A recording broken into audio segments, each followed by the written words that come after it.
আছেন সবাই? আশা করি সবাই ভালো আছেন। আলহামদুলিল্লাহ আমিও ভালো আছি।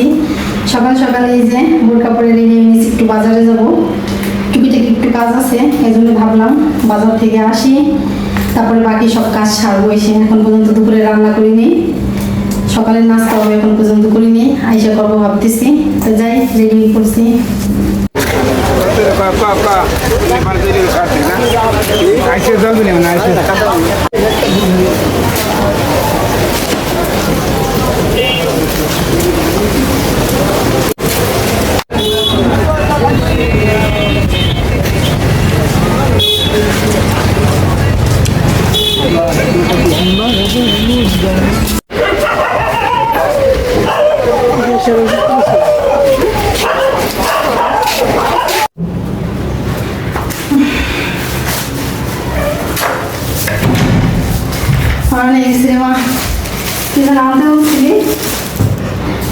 গাইড মনে নাই, ভুলে গেছি।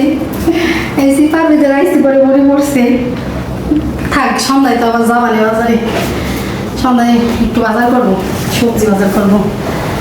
তেল মানে এই পর্যন্ত চলে এসেছি, তখন মনে পড়ছে তেলের কথা।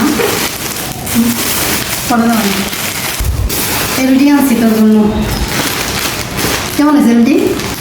ভালো। সবাই তো বলে ভালো। আমার মিশলাম বলে কি সব রুটি খোলা যায়, খাই দেখে।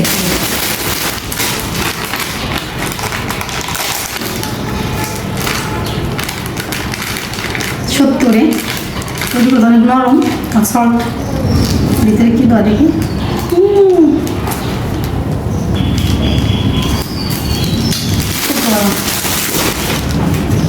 রুটি আইনে খুলে খাইতেছে না, রুটিগুলো অনেক ভালো। এখন থাকে আমার বললো মা এই রুটি না, ওই রুটি অনেক ভালো, তাই আমি রুটি নিয়েছি। আর রুটি আনছি, মাজুনি নিয়ে আসছি, মাজুনের বাসায়। মাহিয়া, এখানে লাগে দাম হচ্ছে কত জানো? কত? হ্যাঁ, আমি তো অবাক আছে দাম শুনি না।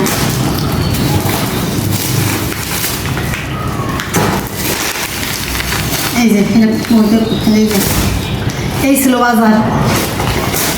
বাজারে গেলে বুঝছেন টাকার খেলা, শুধু টাকার খেলা বাজারে গেলে। যা কিছু আমি আনছি এগুলো কিন্তু আমি ঘরে আইনে শোপিসের মতো সাদা রাখানোর জন্য মানিনি। এই কিন্তু আমার লাগে। এই মাজুনি আমার নাই, ফেরা লাগলেও আমার নাই, সাবান নাই, ফুলকর নাই, এগুলো কিন্তু আমার লাগে, এই জন্য আমি আনছি। আর এই রুটি মেয়ে মাঝে মাঝে রুটি খেতে চাই, বিস্কুটের রুটি আমি ঘরে রাখি, রুটি কলা পছন্দ করে।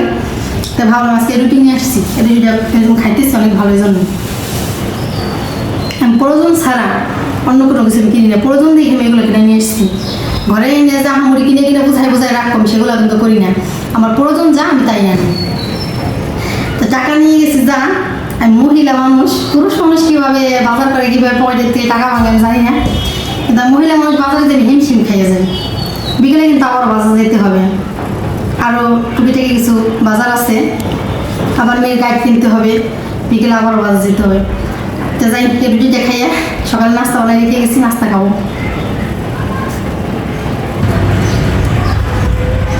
বাজার থেকে এসে নাস্তা খাইতে বসে পড়ছি, টেবিল রেখে ফ্লোরে বসছি। টেবিল থেকে ফ্লোরে খাইতে আমার অনেক ভালো লাগে, এই ফ্লোরে বসে পড়ছি।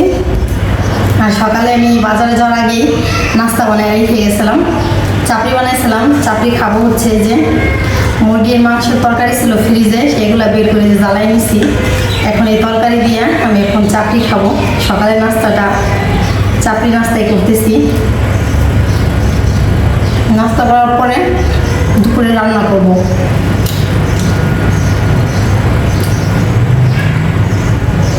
অনেকদিন পরে চাপড়ি খেতেছি, অনেকদিন হয় চাপড়ি খাওয়া হয় না।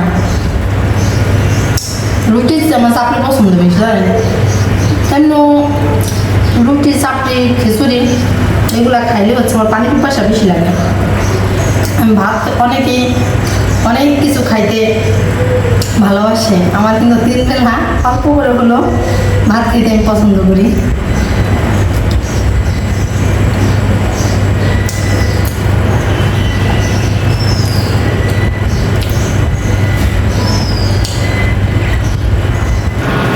সকালের নাস্তা শেষ করে চলে আসছি রান্নাঘরে। দুপুরে কি রান্না করব সেটাই গুছাই নিতেছি। এদিকে ফ্রিজ থেকে মুরগির মাংস বের করছি, আজকে মুরগির মাংস রান্না করব। তো বের করে ভিজাই রাখছি। আর একটা জিনিস দেখাই আপনাদের, কয়দিন আগে এই সবজিটা আনছিলাম। এই সবজিটা আমাদের এদিকে আমরা বলি হচ্ছে চন্দনী, অনেকের এলাকায় এটাকে বলে চিচিঙ্গা, তা আমরা চন্দনী নামে এটা বেশি চিনি। তো এই সবজিটা হামরি আমার অতটা পছন্দ না, তারপরে আনছি মাঝে মাঝে খাই। তো 1 কেজির মতো আনা হয়েছিল, একদিন না দুদিন যেন খাইছি, আর ফ্রিজে ছিল।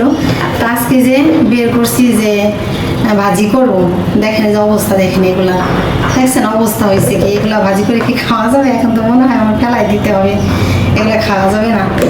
টাকা কেনা সবজি দেখছেন, এই জন্য আমি সবসময় ভাবি কি, যেহেতু বাসার থেকে বাজার বেশি দূরে না, দরকার হয় 2 দিন পর পরে যে বাজার করবো। ভাবি মহিলা মানুষ বারবার বাজারে যাবো, 1 সপ্তাহ বাজার করে রাখি, দেখেন যে যা বেশি করে বাজার করলে যা হয় দেখছেন।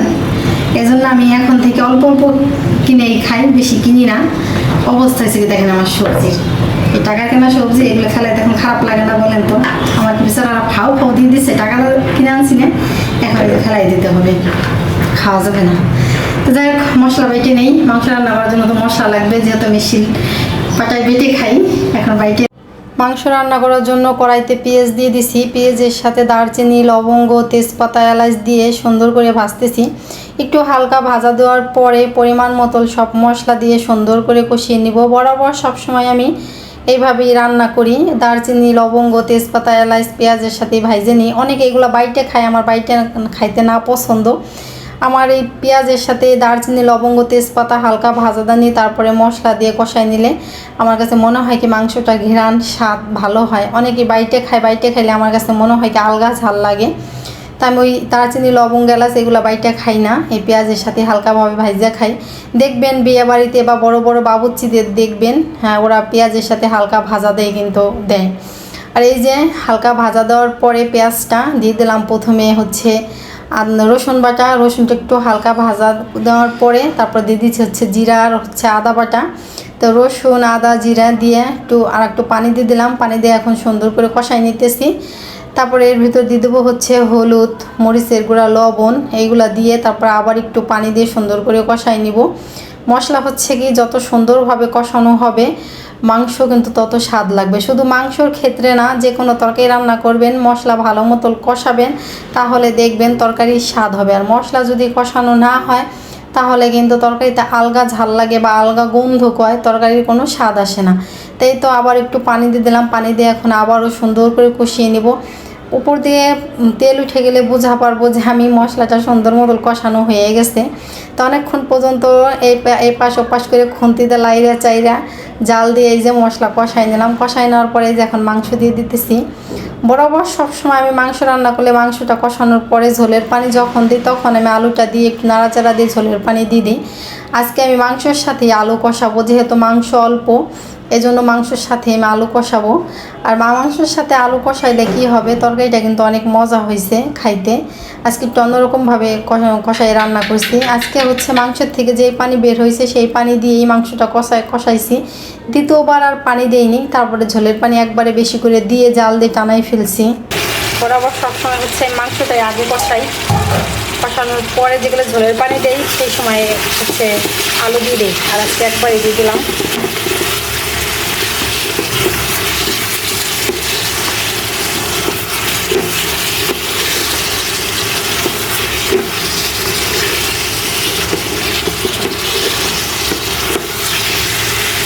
একটু ঢাকনাটা ঢাইতে দিই।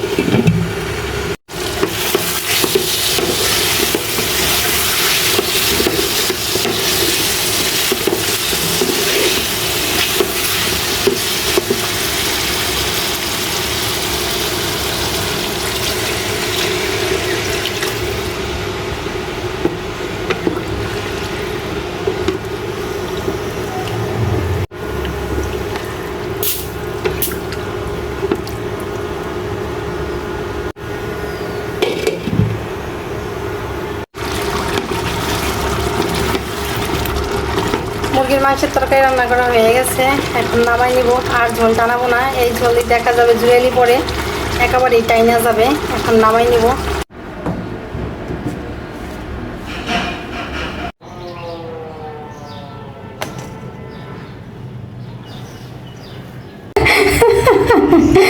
দুপুরে এই যে মেয়ে আম্মা খাইতেছে, আমগুলো সুন্দর করে কুচি কুচি করে কাটা হইতেছে না, বড় বড় হয়ে যেতেছে।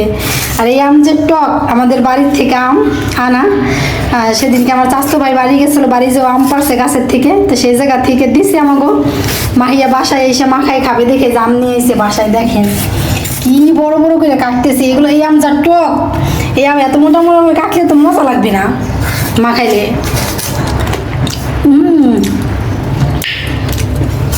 মাহিয়া কেমন খাবি? এই আম দরকার ছিল কুচি কুচি করে, মানে যে ইয়ে আছে না, ওই তো কুচানোর দরকার ছিল, তারপরে মাখাই খাওয়া দরকার ছিল। খাবি কিভাবে? এই যে হচ্ছে আমার মেয়ের আম মাখানোর ফাইনাল লুক। কাসন্তি দিয়ে কাঁচামরিচ দিয়ে লবণ দিয়ে সুন্দর করে চেটকে দিয়ে মাখায় আনছে। দেখি একটু খাইয়ে কেমন হয়েছে।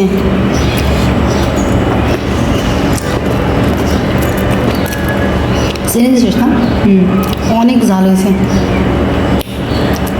তোকে ঝাল লাগে না? না, আমার কাছে ঝাল লাগবে লাগছে।